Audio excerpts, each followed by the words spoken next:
Риналдо с титла в световния шампионат за 2013 година.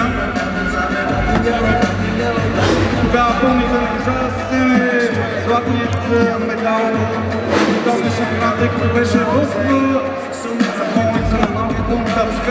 Слава Богу, всичко беше окей. Да го аплодираме, да го натъкаме. Давид Риналдо от Франция, потенциалният световен шампион за тази година, започва своето побягване сега.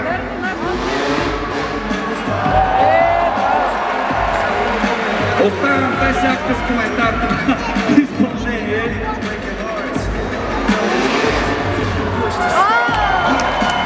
О, как пропуска 125 кубикова машина. Стабилен историк за него. Спортовата е уникална, въпреки че не е испанец. Това, което видяхме, беше много добро направеше.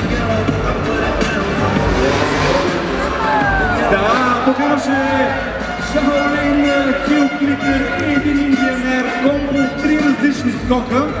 Сега стартираме в английската бойка. Хващаме за главата пред Клинстон отстрани. Тяхме му пред Клинстон, създателите го правят, за да си починят. Сега обаче 9 часа с хващане на седалката. Не го бяхме виждали по този начин този скок тази вечер.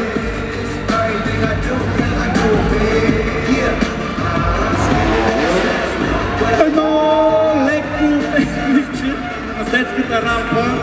Вие там видяхте ли колко брутално изглежда с една ръка? Видяхте? Разпъване, присъединява на тези лица е наистина чистотата на изпълнение на тези скокове за Давид Риналдо е уникална. Приготвил е нещо Давид Риналдо.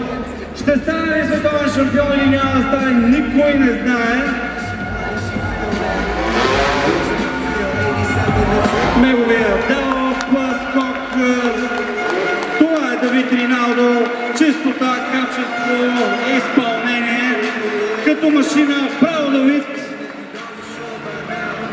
Интересно ще бъде